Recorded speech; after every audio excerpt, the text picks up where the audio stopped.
The Treasury is a useless organisation, really one of the biggest failures of the British state, along with Bank of England. There's been an 18% reduction in productivity in the NHS since 2019. We told everybody with COVID that they didn't need to work, and they quite liked that. And the incentives in the NHS are wrong. In 2000, UK GDP per capita was 90% of that in the US, and our electricity prices were broadly similar. We are now 60% of the GDP per capita of the US, and our energy prices for industrial electricity are 4 times those. I know that coincidence is not causation, but it's a pretty strong indication of where our policy has gone wrong. We grew a business that at its peak was employing 50 people. I don't think we could have done it with the regulations that existed by 2020. How do we return to a time of growth in the UK economy?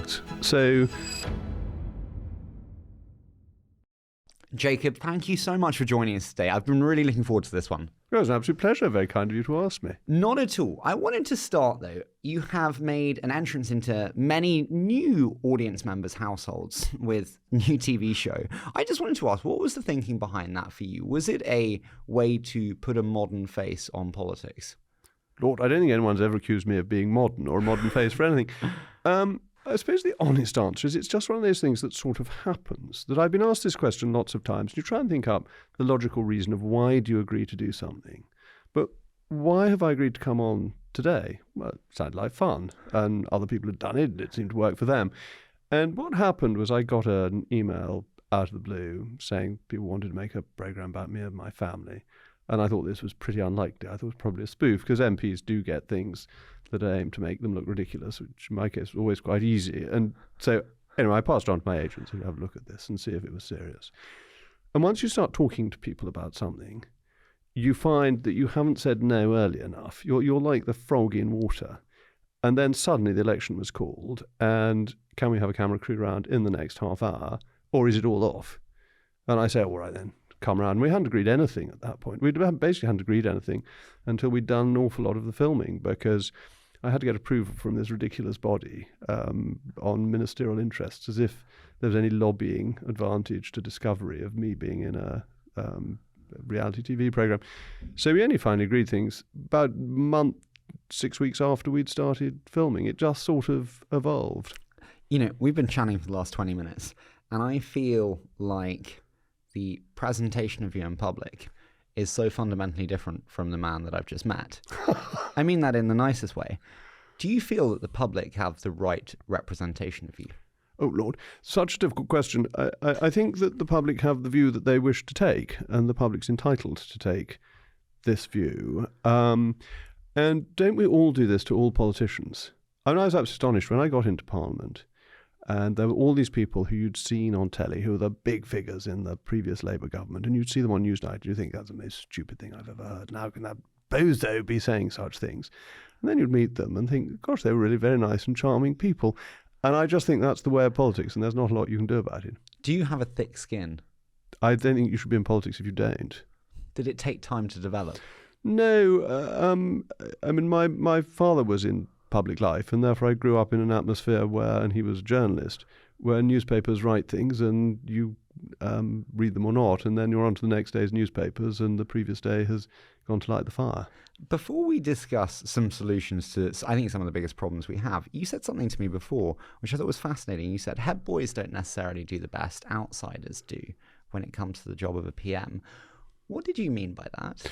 What I meant by that was that if you're a head boy, you're fundamentally an establishment figure, and therefore you are impressed by the cabinet secretary and all the panjandrumitis of the British state. And that makes you deferential to people who've been doing the same thing for years and years and not necessarily getting the best results. Frankly, people who've been managing decline. What you need is a bit of disruption. You need people to go in and say, this is the wrong way to do it. We've got to change how it's being done. We need to get different decision-making. We need supply-side reforms that mean the economy grows, for example, that we need to leave the European Union, which ultimately we did. But Rishi Sunak, for his many virtues, was the ultimate insider figure. He went along with the Treasury, and the Treasury is a useless organisation, really one of the biggest failures of the British state, along with Bank of England. And that did him no good. I ask stupid questions because it's what everyone thinks, and I've mastered this skill. Why is the Treasury so useless? Well, it believes its own forecasts, which are invariably wrong. It seems to think there is no dynamism in the tax system, and therefore if you put taxes up, you just get in more money without having any effect on people's behaviour. It seems completely unaware of the Laffer curve. It even ignores its own evidence. So Rishi put up corporation tax, which I opposed strongly, in spite of the fact that George Osborne's cuts to corporation tax had increased not only the revenue, but also the percentage of GDP raised from corporation tax. It was a real boost to the British economy, and Treasury orthodox led to that being reversed, which was one of the most stupid decisions the last government took. Can you help me just understand, why does one do that then? When one sees George Osborne and the success of that, the increase in tax revenue as a result of reducing it, why would one increase it? Well, the Treasury runs by its forecasts, which are the same forecasts and modelling used by the ABR and the Bank of England, which come up with nonsense forecasts. You have to remember, I once talked, if you'll forgive me name dropping, to the great Nigel Lawson about this and about his famous budget when he cut the top rate tax to 40%. And he said to me that he went through all the figures with the Treasury and they came up with a figure of, say, 2% growth. It was a 2-point-something% growth. And that didn't quite work. It meant too big a deficit. So he crossed it down and he put 3-point-something% growth, and the figures all added up. And what's even better is that he was right, because economic forecasting is an art and is an understanding of human nature, and of human nature that can't actually be accurately modelled. There are too many data points to be covered for the models, and therefore the models are limited. Think back to 2008 and the financial crisis. It was caused, at least in part, by modelling of defaults on mortgages based on the previous 10 years' data. Well, 10 years wasn't anything like enough, because we'd had previous mortgage crises in decades prior to the 10-year earlier period. And it's the failure to have enough information that makes models fundamentally flawed, and therefore you need judgment. But the Treasury, the Bank of England and the ABR don't run on judgment, they run on models, and the models are bad. And those models right now say that removing non-dom status means that we actually increase tax revenue and how good that is for us. But they don't take account for the variability, which is the exodus of millionaires, which is 1 every 45 minutes from this country. How damaging is that? Well, you've just made my point for me about the idiocy of models. When every non-dom anyone I know knows has left or is leaving. I actually proposed to Boris that we should go back to the non-dom regulations that we had under Gordon Brown. Right back to 2010, all the rubbish introduced by George Osborne and subsequently by Hunt, which was fundamentally unconservative. It was playing to the socialist tune. It's very silly policy. Non-doms are not patriotic Englishmen who stay here because they feel they ought to. They are globally transient people who go where they have a nice lifestyle and where they're not taxed out of existence. And it is classic killing the golden goose stuff. And so the 2010 Gordon Brown non-dom reforms would mean what? Oh, that basically meant that non-doms might have to pay some modest annual fee to maintain their non-dom status, which for anybody who was a serious non-dom, it was trivial. I'd actually, in an ideal world, have gone back further and gone back to complete freedom of non-doms that you'd had prior to Gordon Brown's reforms. But I thought that was politically potentially more difficult. But in terms of maximising economic activity and actually tax revenue, because you get lots of tax revenue from the people non-doms employ and VAT that they pay and all the other taxes, the easier it is for a non-dom to be here, the more tax you raise. And the Treasury is just stupid in thinking that you raise revenue by making it harder for non-doms. They go. Well, this is what I'm vociferous about, which is they spend money in the restaurants, the shops, they hire people, they have offices, everything that comes with it. But I get the strong pushback that the multiplier effect does not exist in the non-dom tax world and that trickle-down economics is bullshit. Well, trickle-down's everything. Thank you. There is no economy if rich people don't spend money. And we would rather they spent money here than in Monaco. And it's a much nicer place, a more exciting place to be than Monaco. I am an venture investor for a living. Growth is my business. How do we return to a time of growth in the UK economy? I remember 10 years ago we were the financial services hub of the world. Now we're not. Well, it's supply-side reforms that the FCA is another part of the British establishment that doesn't work. We are massively over-regulated. I used to be an investment manager. Things like the AIFMD and MiFID have had a terrible effect on regulation within the city. and have increased costs and have made it harder to do business, have made it much harder, interestingly, for startups. That prior to MiFID, it was really very easy to start up a business. And yes, you got some subsidy from the brokers who hoped to do business with you as your business grew. And yes, they paid for your Bloomberg screen. But when I set up Somerset Capital Management in 2007, actually having those costs absorbed meant the amount of capital we needed was significantly lower. Our break-even point was lower.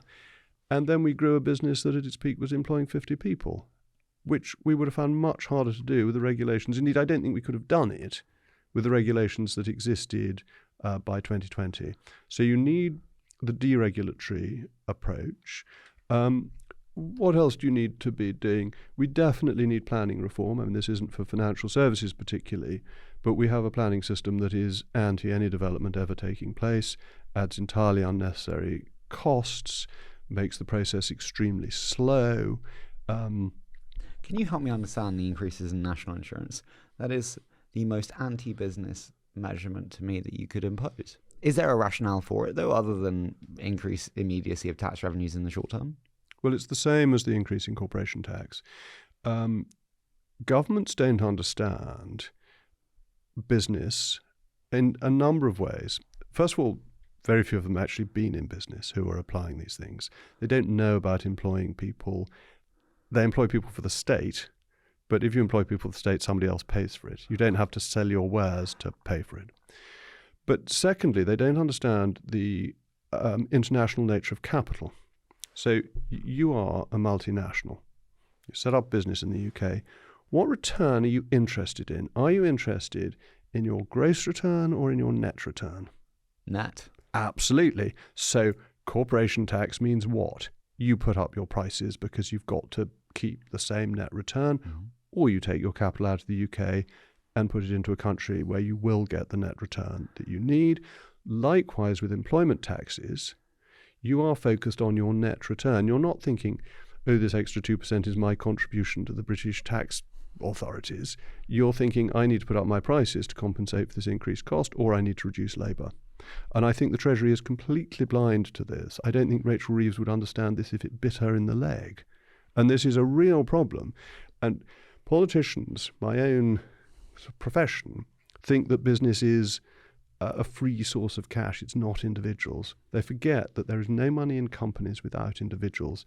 Every tax on companies falls through to individuals. So you make business harder to do, you make the standard of living of individuals worse. And you see prices increase to justify the increased salaries. Of course you do. And we are seeing, I mean, this is where Reeves has been such a failure, that we are seeing lots of price increases on the 1st of April that are her policy decisions.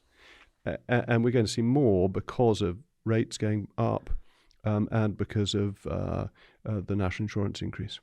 When you look at her mini budget, though, it's fundamentally anti-labour in a lot of ways. There's little in terms of social justice. There's a lot of removals for the disabled. It does not go aligned to what traditional Labour and Reds would have wanted from a Labour Chancellor. Well, I'm not necessarily the best person to comment on what you would want from a Labour Chancellor. I think routine competence might be ambitious from a Labour Chancellor. But we have a real problem with our welfare budget, that we are paying out too much. And I think we're now saying that a quarter of the population is disabled. Yeah. Well, just walk out of here and look around.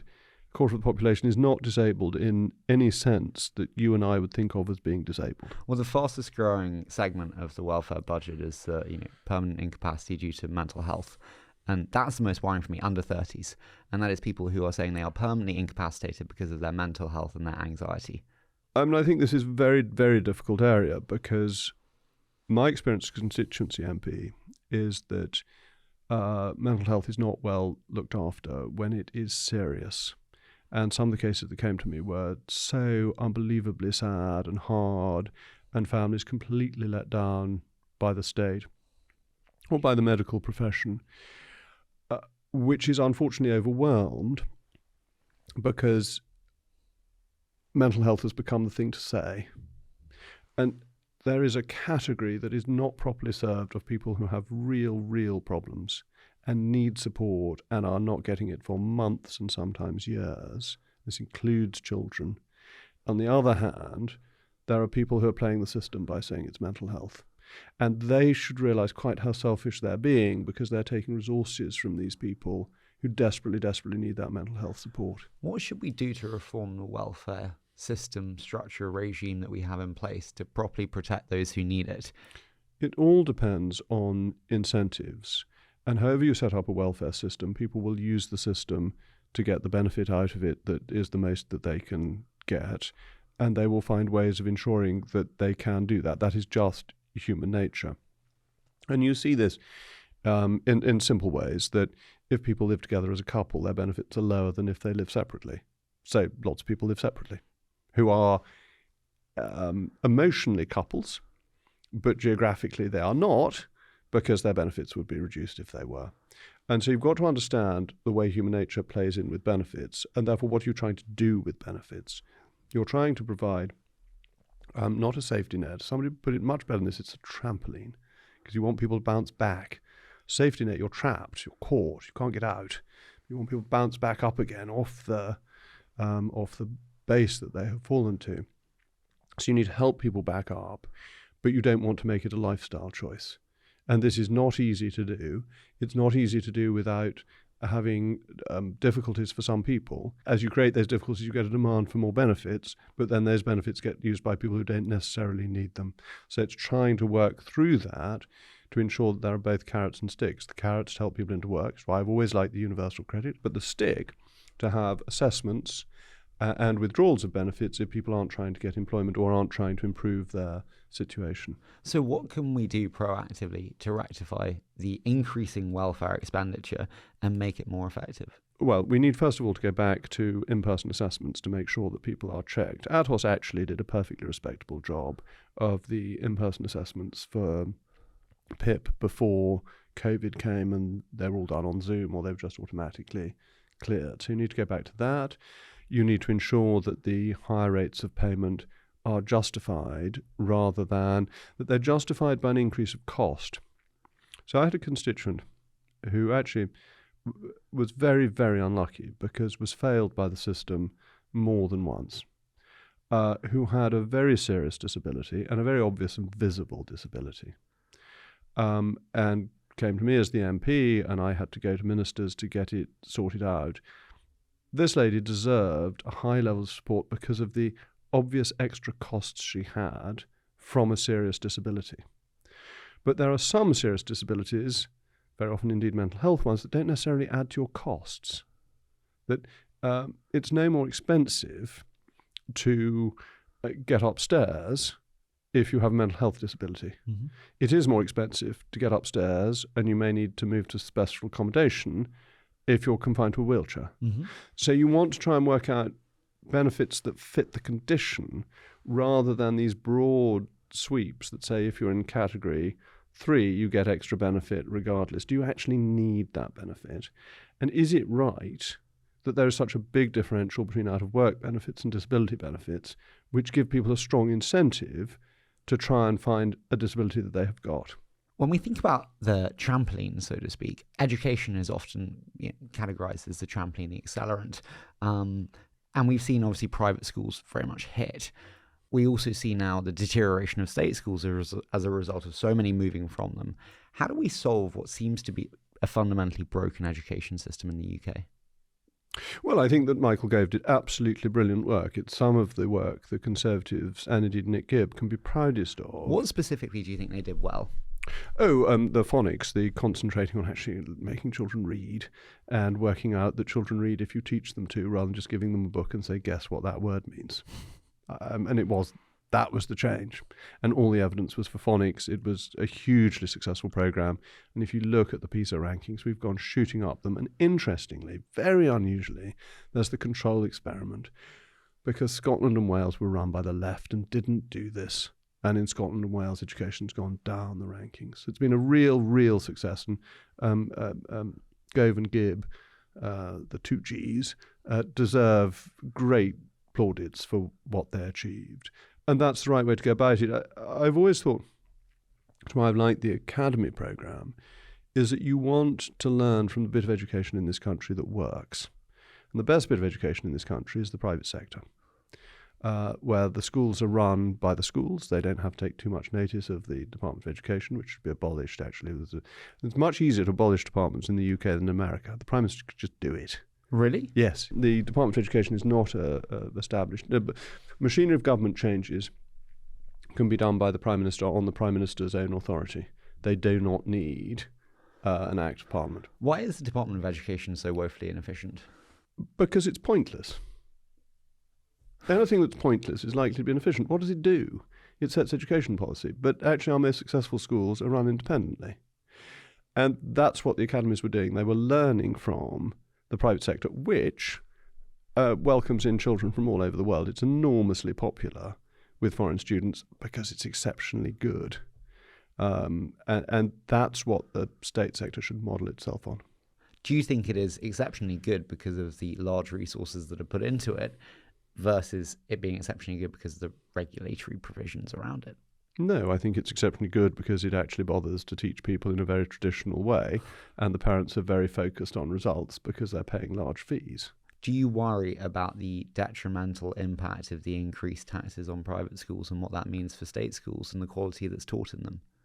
Well, we are seeing private schools closed because of this. It was a vindictive act by the Labour Party because the Labour Party doesn't like private schools because they show up their failures in state schools.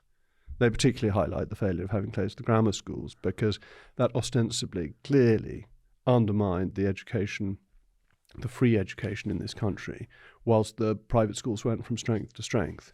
And that humiliated the left. And therefore they loathe private schools. And that's why they're trying to undermine them.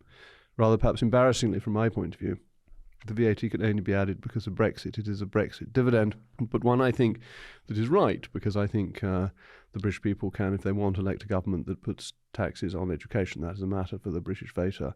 It shouldn't be a matter for the European Union. Given where we are today and the state of Europe, we've got a failing French economy, we've got a failing German economy. The German car economy is bluntly in tatters. German energy economy is in tatters. Europe is in a woefully worrying state. When Brexit happened, it was not a popular decision in many respects. I know it was voted for, but obviously, when one looks now, it looks relatively prescient and correct. How do you reflect on that? Well, I would always rather be governed by the British people than by anybody else. I believe that democracy relates to the nation state. I don't believe there was any democracy in the European Union. The European Parliament is a ridiculous organisation and doesn't actually have any real authority. Decisions are made fundamentally by the unelected Commission. So I'm a believer in democracy and responsiveness to voters, which the European Union doesn't allow. You ask me how to achieve growth. What do the European economies, including ours, have in common that has lowered growth? High energy prices. We have this mad green energy policy. In 2000, UK GDP per capita was 90% of that in the US, and our electricity prices were broadly similar. We are now 60% of the GDP per capita of the US, and our energy prices for industrial electricity are 4 times those of the US. I know that coincidence is not causation before you jump on me and tell me that, but it's a pretty strong indication of where our policy has gone wrong. And that's true of the whole of Europe. I was speaking to a data center provider the other day and I said, you come to the UK. And they said, Harry, in American accent, which I'm not going to do, energy costs in the US are 4% of my total cost base, and in the UK it's 17%. Please justify my moving. I said, good luck. Well, and you make a really important point, because everyone thinks that energy costs don't matter when you've got a service economy. Oh, yes, they do. It's not just about steel. We've destroyed our own steel industry. Voluntary vandalism. I was briefly energy secretary, and it was so infuriating because the steel companies were coming to me asking for subsidies. Now, I'm a conservative, I'm a free marketer, I don't like subsidies. But they had a case because we were part of the emissions trading scheme, which was bankrupting them. And I went to speak to the Treasury and said, look, why don't we just get rid of the emissions trading scheme and say to these companies, stand on your own 2 feet. And they didn't want to do that at all. They wanted to have this ridiculous system of charging them a lot and then giving them a little subsidy. It was just head-bangingly foolish and destructive of our economy for a green ideology to which we make not one jot of difference. can you just help me understand? We destroyed our steel industry. Agree. My worry is that we have the concentration of wealth and power in London with the destruction of local economies that were traditionally outside of London. How do you think about the UK being a London economy and how dangerous that is for us as a nation moving forward? London is a huge magnet. I'm actually very worried that London is doing less well now because we're losing the non-doms. We're losing that basic rich population who are going. Young entrepreneurs are leaving the country to set up overseas. You can't move in London for roadworks and schemes that make it difficult to get about. Everyone's expected to go on a bicycle, which frankly I don't wish to do. London has been, you're absolutely right, and for a very long time disproportionately important. I'm just worried that even London is now weakening and we're going back to a sort of 1970s style where there are points of light in London, but it's not that driver of economic growth that it has been. What does that actually mean? If you're listening to this now going, okay, London's going back to the 70s London that was then, what does that mean in reality? What's it mean? It means that things become a bit less well kept, that crime is more of a problem, that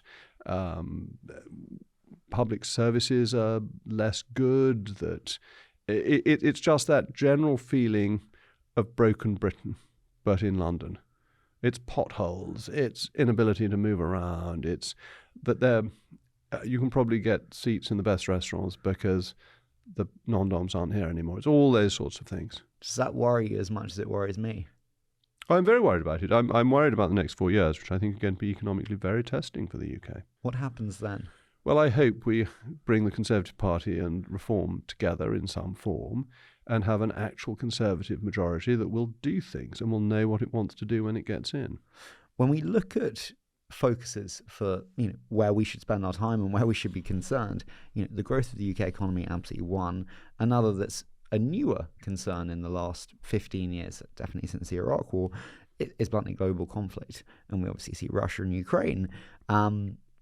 I was surprised by the outcry when foreign aid was shifted to defence. What is the right approach in terms of defence spending, what we should do and how we should think about that? Well, I'm not a great advocate of foreign aid. I don't think it's the right approach. I think my investment experience was an emerging markets investor, and I actually think investment is a much better approach. And if the government wants to send money abroad, it should set up a global wealth fund and invest in emerging and frontier markets rather than giving the money away, because we were just dishing money out like mad to reach a target. However, even at its peak, it was 0.7%. Even if you took all of it for defence, that's probably not enough. And bear in mind, a lot of it is currently being used for asylum seekers in the UK. So you've got I don't know, 0.2 or 0.3% that's being used for domestic asylum seekers who count as overseas aid. We fiddle the figures. I'll give you a specific example of this in a moment if you like. So that leaves you with 0.5. You're going to keep a little bit for earthquakes in Burma, aren't you? And I'm in favour of aid when things like that happen. I think that is the right point for aid. And the world has become more dangerous. Now, I'm very suspicious of these targets, 2%, 2.5%, because actually we need to spend what we need to spend, and we need to spend it on defence. The example I'll give you, I was in the Cabinet Office for a bit and was trying to cut the costs of the Cabinet Office. And there's a national security body in the Cabinet Office that has grown like Topsy and extremely expensive, in the millions of pounds, not hundreds of millions of pounds. And so I say, look, we need to cut this, just it's got ridiculous. And they, of course, don't want to be cut, and they're very important people. And they duplicate something that goes on in Downing Street anyway, because the Prime Minister has his own security advisor. All complete nonsense. Their final argument for saying why they should keep all the people they've got for this committee, they said, don't worry, Minister, it counts towards our 2% defence expenditure in GDP. This was not a bullet, this was not a missile, this wasn't even the propeller of a boat. It was a committee in Whitehall which tried to justify its existence on the basis that its expenditure counted towards the 2%. This is such a stupid way of calculating what you need to spend on defence. It was basically to trick the Americans, to make them think that we were doing our bit for NATO. Now, I would much rather have fired all these people and had the money spent on procuring something we'd actually use, or on a soldier We could do with a soldier or two, couldn't we? We haven't got many left anymore. So don't just set random targets, work out what you need to do, and then fund it. Then work out how do you fund it. Now, this is the real question for people like me, because all Conservatives at all times in history have tended to be in favour of more defence spending. But they never say where's the cash coming from. So I'm going to give you some ideas where the cash comes from, because I think this is fundamental and is way beyond overseas aid. It is the £20 billion carbon capture and storage. Let's just scrap that, not do that. It's the tens of billions of pounds the Bank of England is losing by its quantitative tightening programme, which is selling bonds that it bought expensively at very low levels when every other central bank in the world is holding them to maturity. I mean, it's a really dopey scheme by the Bank of England. Look at UKRI, which spends about £20 billion a year, and this is money dished out to venture businesses.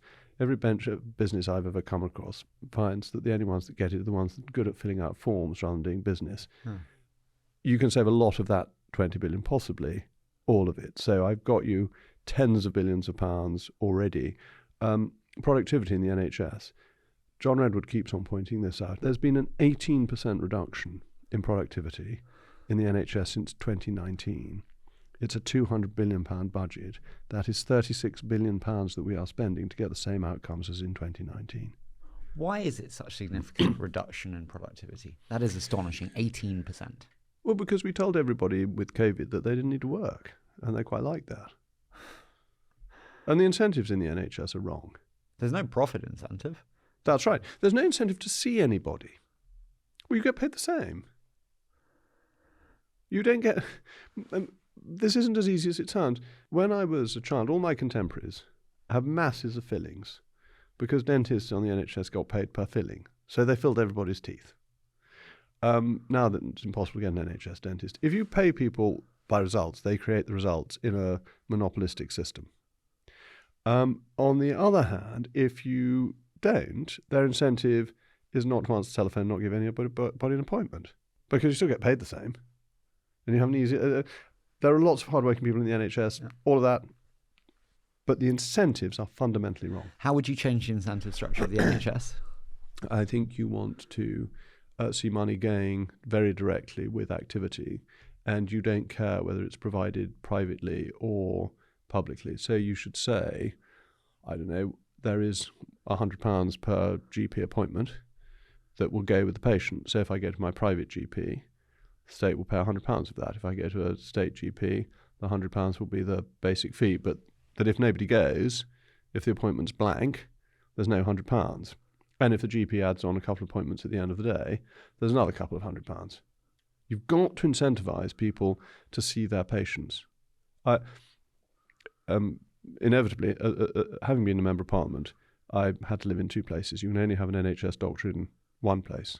So in London, I've always had a private doctor. I can see my private doctor within usually 24 hours. I don't know how long it would take to see my doctor in Somerset. Do you ever see them? No, I'm afraid I always go in London because I'm so selfless and it leaves space for somebody in North East Somerset. No, because I will be seen when I want to be seen. Just it's more convenient. Is the quality of care different once in? No, it's excellent. I mean, I did go in Somerset with one of my children, and the care was excellent. There's a sign of old age. I was surprised by quite how young the doctor was. That's more to do with me than the doctor. Are there any other ways that you would reform the NHS? Make it more productive, make it more efficient? I think you've got to move away from this idea that the state must not only pay for things, but must also provide things. So I would move to privatisation of provision, even if you wish to maintain free at the point of use. So what does privatisation of provision mean? Provision of all services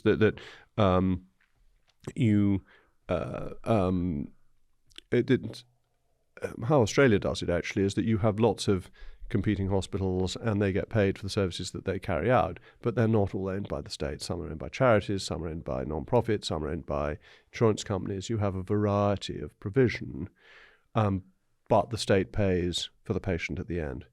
Whether you want to introduce some element of co-payment is another question, and I wouldn't be opposed to that if you said there is a basic fee that the state will pay, but if you want to go to a hospital that will give you a wine list, like the Portland, it'll pay the base fee and you make up the rest. I wouldn't be opposed to that. I think anything that increases the supply and changes the motivations. You mentioned the bloated nature, bluntly, of some Whitehall committees and how that added to the defence budget, and so it was fine.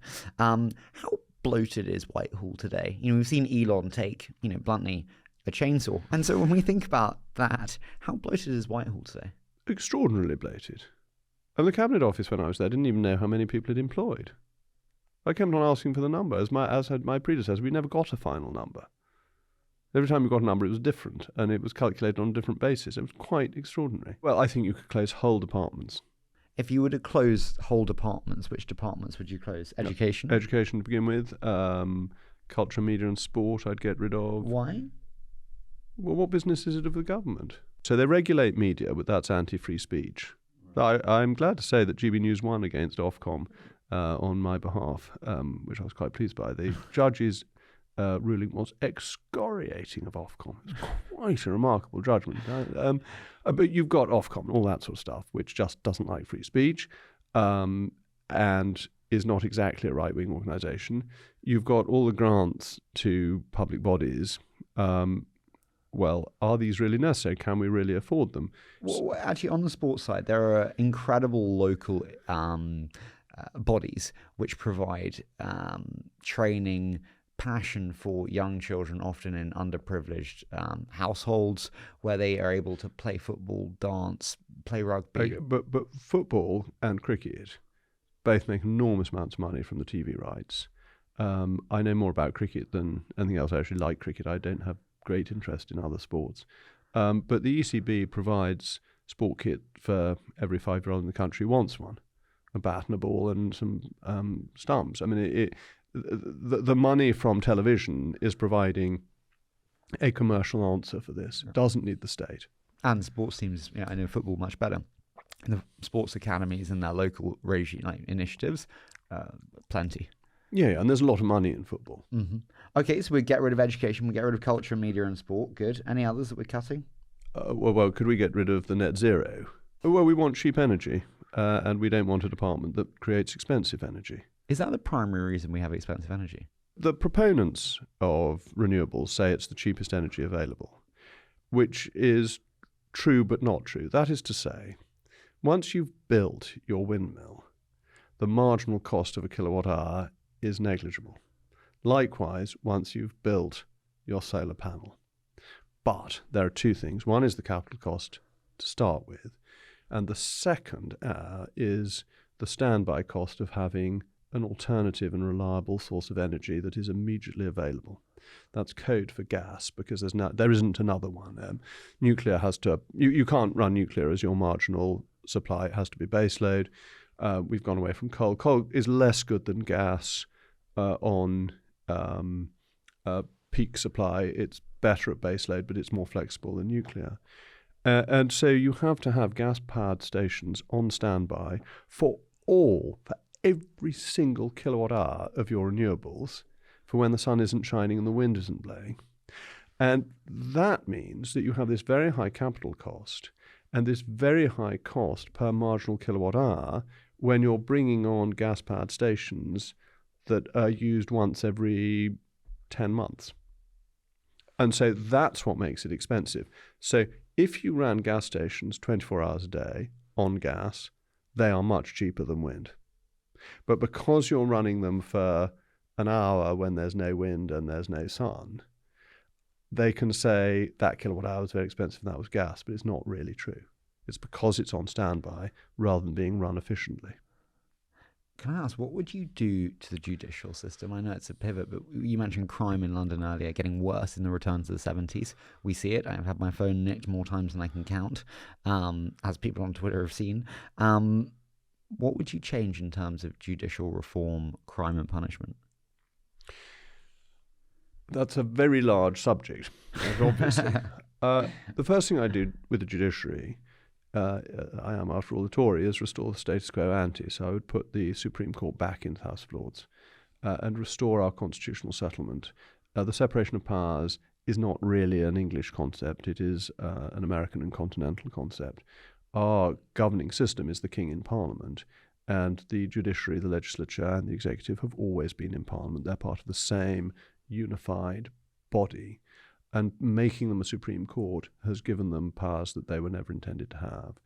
I would take away the Human Rights Act, which has allowed the judges, and withdraw from the European Court of Human Rights, both of which give the judges power over the democratic arm, which they should not have. The judges should impartially interpret the law passed by Parliament, and they should have absolute independence to do that, but they should not be able to say whether the law passed by Parliament is legitimate law. That is beyond their powers and their constitutional role. So that would be the judicial reform I would do, and I would restore the position of the Lord Chancellor, so that he would appoint judges. Currently, judges are appointed by a self-appointing cabal, and they appoint the same type of people, who all seem to be a little bit lefty.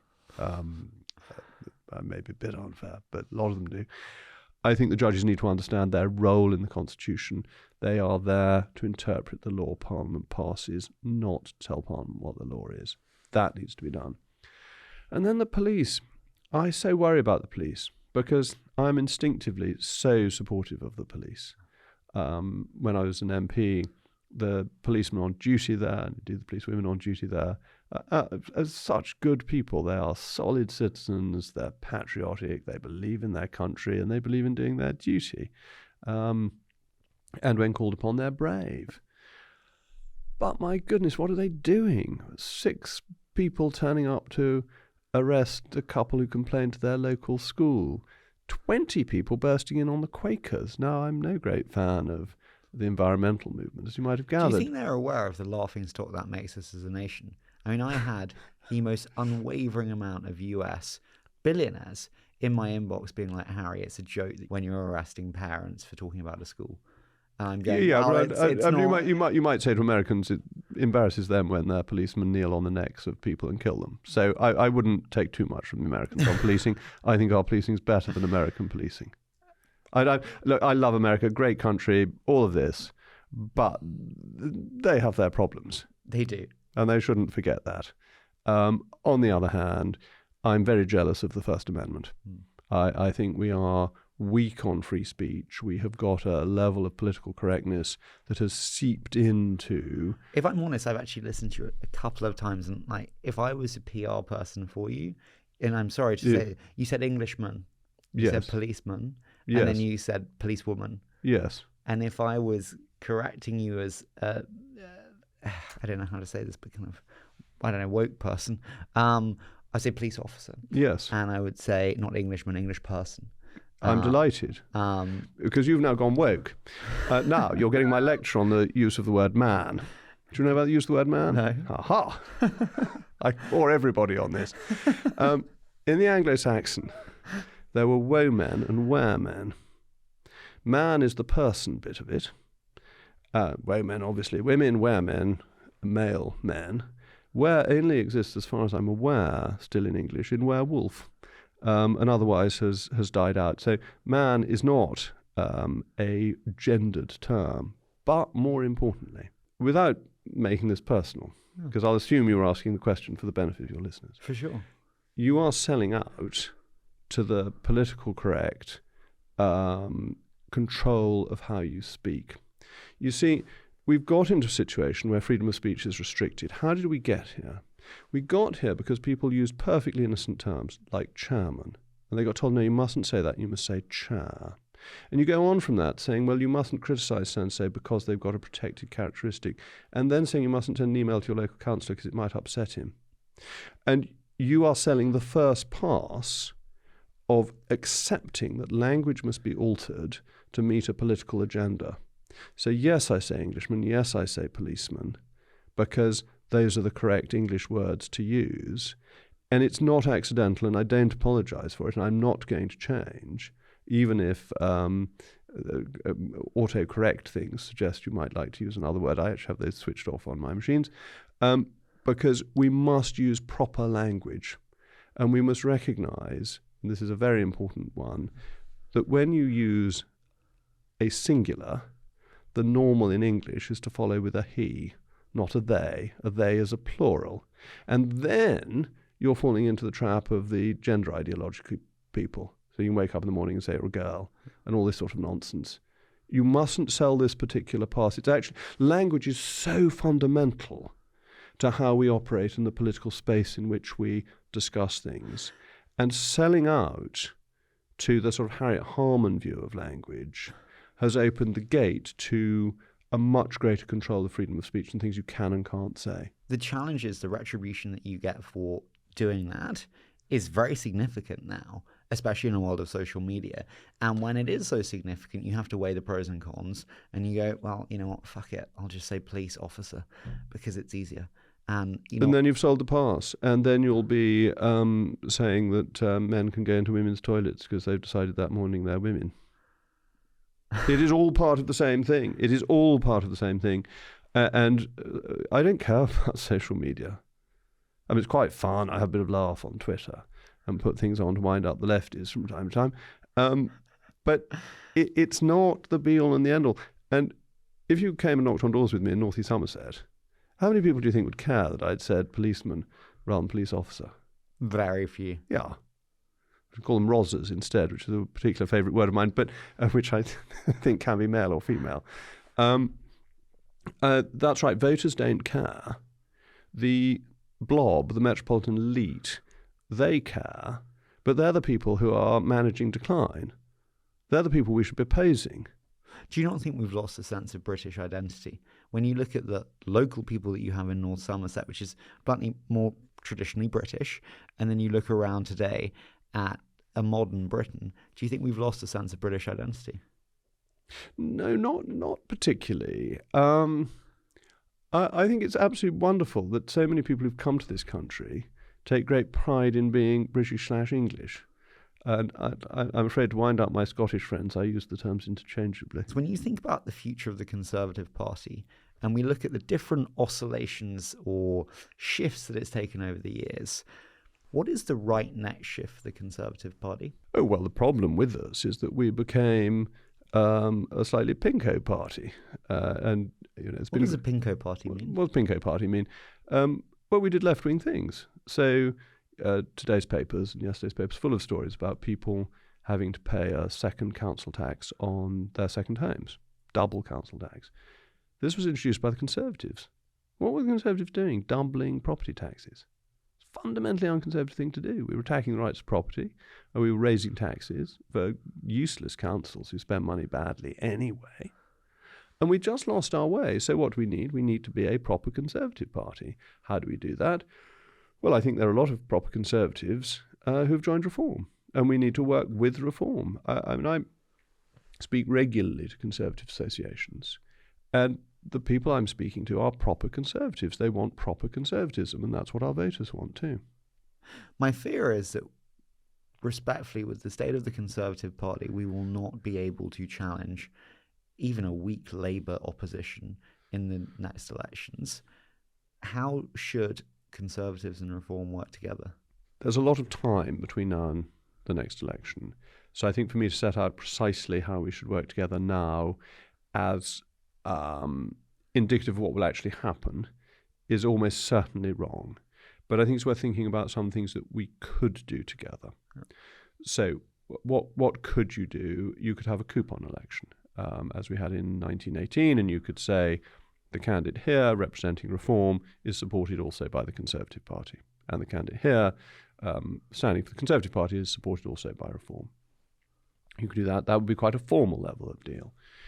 You could do something like the Lib Dems and Labour did at the last election, and we could backpedal in certain seats where we think Reform could win, and they could backpedal in seats that they thought we could win. That would be a relatively low level. And then things in between them. We could start with local council elections, and I would be keen to do that for local council candidates to discuss amongst each other whether the seat is most likely to be won by Conservatives or Reform, and sort out their campaigns accordingly. The Labour Party, Lib Dems and Greens all do this at local elections with each other against us. It's a perfectly fair thing to do. I wouldn't be advocating a full merger. I'd be looking at what happened between the Conservative Party and the Liberal Unionists in the 1880s, which was very successful for both sides. And there's quite an interesting thought as to whether or not Nigel Farage is the Joseph Chamberlain of our time. Amazing political figure, but one who could be quite divisive. And the parties then merged 40 years later, 35 years later. You said that you thought it was a good thing about losing Elon Musk's support. Why did you say that? Oh, I thought it was very important for Nigel to have his little row with Elon Musk. I mean, I even suggested on GB News that it might have been set up because it was so beneficial to Nigel. Elon Musk coming along and saying lots of money for reform was brilliant and gave Nigel publicity and put him once again on the front page of the papers and made him sound like a really grand fromage. Then the money doesn't come, and Nigel must have heaved a sigh of relief, because the last thing Nigel wants as Mr. England is to be in the pay of the richest American billionaire. Then everyone says, we thought you were on our side, and in fact, you've been bought by a foreign billionaire. That's not where reform needs to be. Indeed, it would be very damaging to them. They've stood up against the European Leviathan. They don't want to be sucked in by the American behemoth.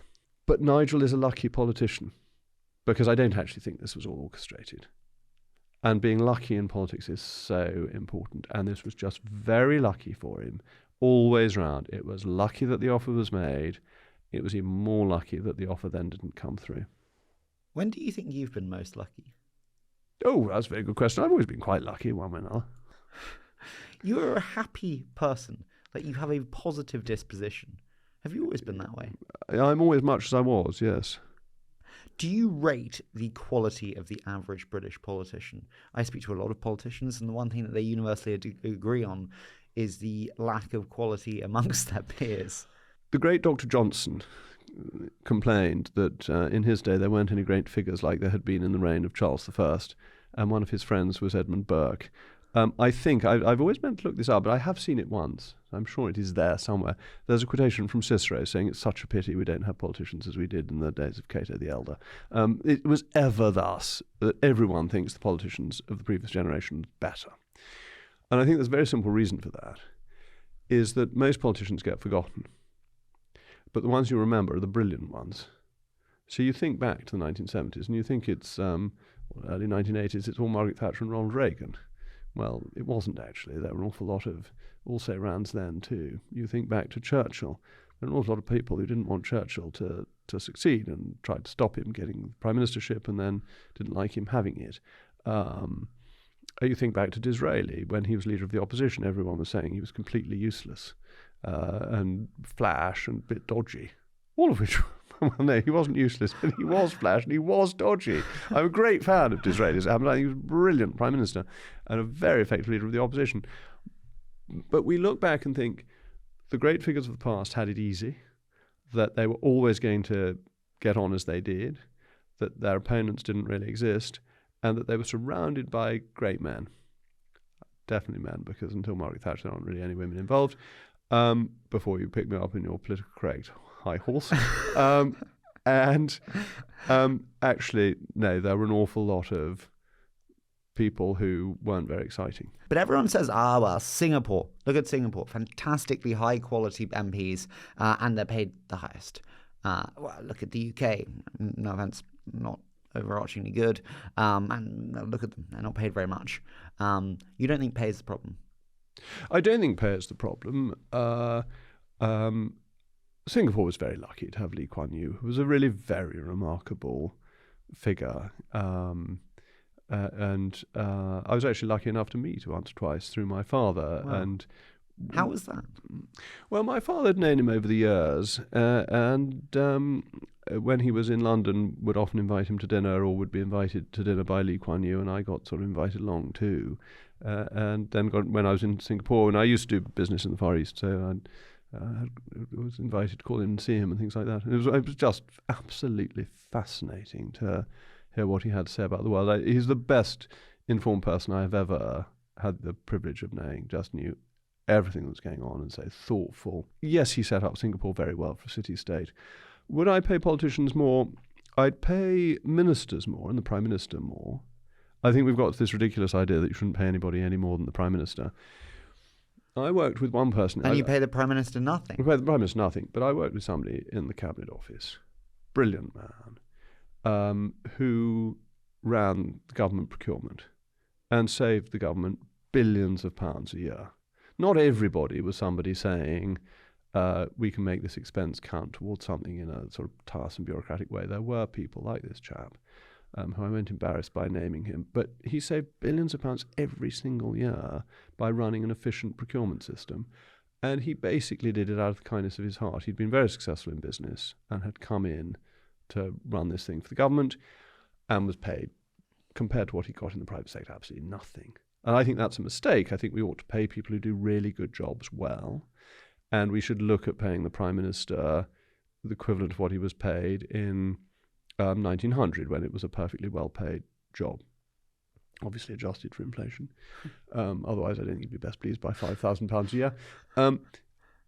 But MPs, I would encourage, and I think you discussed this with Grant Shapps, to have second jobs, that being an MP should not fill all day, every day.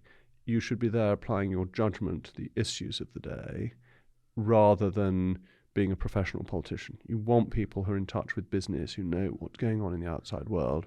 And I think moving away from that has been a mistake. Are we suffering from career politicians ruling most of Whitehall? I think we suffer from career politicians because they're too bound into doing what they're told. And you need politicians who are independent thinkers. Jacob, can I be blunt? Why on earth are you a politician? You're an emerging markets investor. You could make much more money in private markets. Why are you doing it? Oh, well, I love it. I find it extremely interesting. I enjoy doing it. I enjoy the cut and thrust of debate.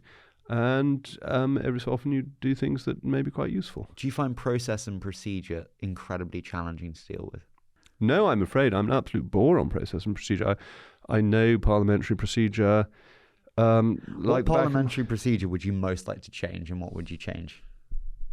Oh, I would change the balance of the House of Commons back to debating legislation rather than debating nice things to be clipped for social media. The House of Commons does not debate proper things. When I was leader of the House of Commons, I tried to provide extra time to debate legislation, and we had a day handed back by the opposition because they couldn't fill the time on a really, really important bill. It was absolutely extraordinary that the House of Commons is not debating legislation anymore. It's debating backbench business and trivia. It's real pity. Do you think the state of PMQs today is sufficient? Oh, it was ever thus. I wouldn't worry about PMQs. Why not? It's the theatre of politics, and politics has its theatre. But it also needs to have its committees that grind through detailed legislation, which it did very well on, of all things, HS2. I mean, that was a proper, boring, but detailed parliamentary procedure. But it needs to, and the House of Lords does this better, do the detailed legislation on the floor of the House, which it has almost given up doing. I mean, you have second reading debates that are taking 3 hours. This is ridiculous. They used to take 2 days. You mentioned social media there. Do you think social media has helped or hurt your profile? Oh, mine. That probably helped. Because bluntly, you are very well known, and your recognition with the broad population is very high. And social media has helped that. I mean, there are, many pictures of you leaning back. Yes. What was the story of that? Oh, I was just restoring tradition that people used to sit like that in the House of Commons. Then my mistake was to forget that there were TV cameras then. It probably wasn't such a clever idea after all. It was also a stunningly boring debate. Is there anything that you do and you're like, oh, I shouldn't have done that? Oh, you can't spend your whole life thinking that, can you? Inevitably in my investment career, there were 1 or 2 investments that I made that you think, how did I believe that? And can I ask one final one before we do a quick fire? In a world that is changing so fast, Trump is a very difficult addition. What is the right way for the UK to think about a future relationship with the US? Well, I think it actually helps us be much more realistic about our relationship with the US. As I said earlier, I'm very pro the US. Indeed, my grandmother was American, so I have a link, and something my father was extremely proud of, our American link. But America is an ally, not necessarily a friend. And it is hugely in our interest to get on with the United States. But the United States is interested in the United States, not in the United Kingdom. We are an afterthought on a good day. Most days we're not even an afterthought.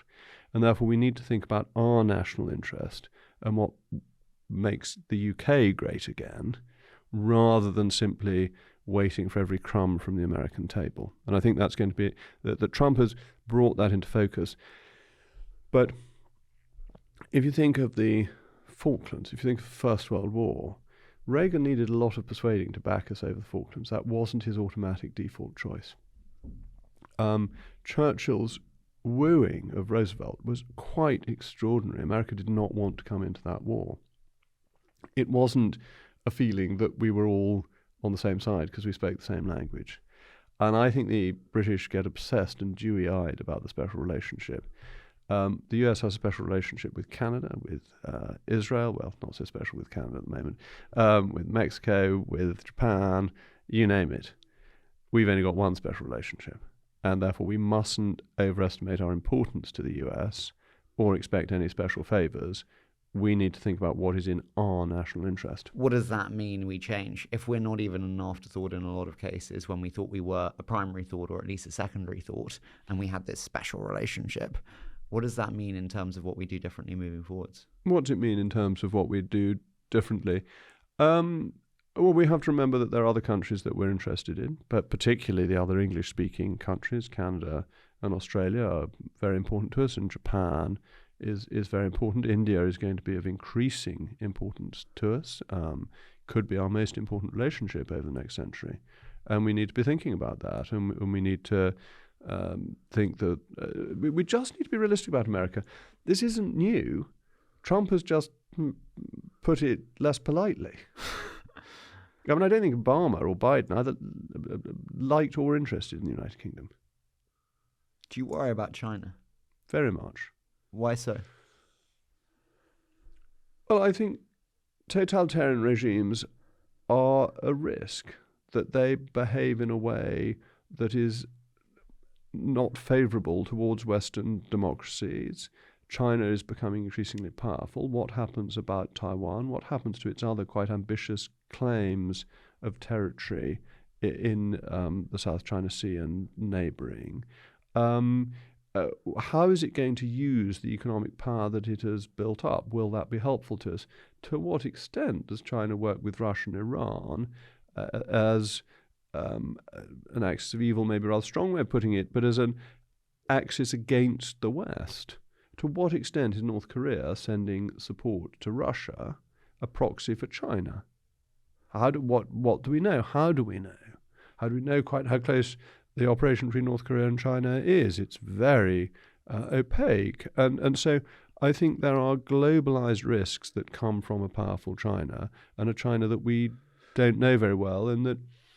Do you worry that as our enemies consolidate, as you mentioned there, your North Koreas, your Chinas, your Irans, we fragment in a way that Canada, the US, now the UK, the splintering of relations? Yes and no. That yes, things got a little bit more difficult for us, but more recognizing reality, I think, than a fundamental change. China has a Uyghur problem. What religion are the Uyghurs? They're Muslims, so it's much harder for China to get onto Iran when it's persecuting fellow Muslims. Russia has a similar problem. Russia and China have always had very difficult relationships, indeed territorial relationships, so they're not exactly a nest of singing birds unless their history is completely changed. Do you think China does invade Taiwan? I hope not. I hope not. It's a great pity how badly China has behaved recently in Hong Kong, because the great hope was that China would behave very well in Hong Kong and then Taiwan might want a close relationship anyway. But since President Xi has been in charge, the joint declaration has been fundamentally abrogated. Jimmy Lai is still in prison, which he should not be, and the British government should be much more robust in asking for his release. I think if China thought it could win in Taiwan, it would try and gobble up Taiwan in a single swoop. And I think it's very important, this is more a matter for America than the UK, that it indicates to China that that would not be so easy, and that Taiwan should have all the armaments it can buy.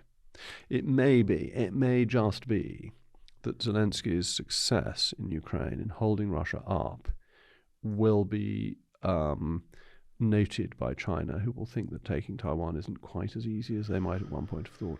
Do you think we should continue to support Ukraine? There's been very clear evidence that there's been huge armament sales, complete misallocation of funds. Should we continue to support Ukraine? Putin cannot win because if sovereign borders are not inviolate, there is no form of international order. He broke the one inviolable rule of international behaviour, and that cannot be allowed to succeed. And so whatever you say may well be true or may not be true, how do I know? But it is really important that Putin does not have a large success from invading Ukraine. I would love to move to a quick fire. Which foreign political presence do you respect the most, and why? I think the most exciting is Milei. And I think as an emerging markets investor who every so often thought perhaps Argentina is finally interesting, and then come to the conclusion that it definitely wasn't, he may just be shaking things up enough to make it investable. I think he's a really interesting character. Was Boris a good prime minister? Boris was an excellent prime minister. Why? Oh, Boris was decisive. He got Brexit done. He had clear focus. He was good with his ministers, and he wasn't part of the blob. Was Liz Truss a good prime minister? Liz Truss wasn't there long enough, really, for it to be fair to say. That was an unfair one. What are you most proud of in your political career? Oh, the thing I'm most proud of is an individual constituency activity. Making a thorough nuisance of myself, actually with the help of John Bercow in the House of Commons, using every parliamentary procedure to get an extraordinarily expensive drug for a young boy that is life-saving, and he is still alive. And it deals with Batten disease, which is the most horrible disease in children. It's essentially dementia in children. So your child learns to walk and then talk, and then loses the ability to do these things. And this drug, which costs £100,000 a year, doesn't cure it, but it stops it in its tracks. And the government wasn't willing to fund it. And with other MPs, we had a campaign which was ultimately successful. And this little boy is still alive now, 6 years later, and that's the thing I'm proudest of.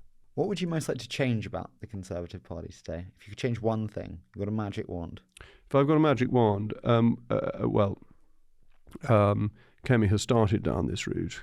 I would abandon all our commitments to net zero, which I think are pie in the sky. What would you most like to hold in terms of position? If you think about 4 years' time, cabinet position, if you could have one, what would you like?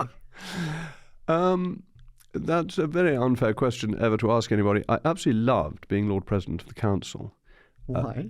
Because I had private audiences with the late Queen, which was the most wonderful thing. I completely adored her. She was the most wonderful lady. And I'm not allowed to tell you anything we talked about.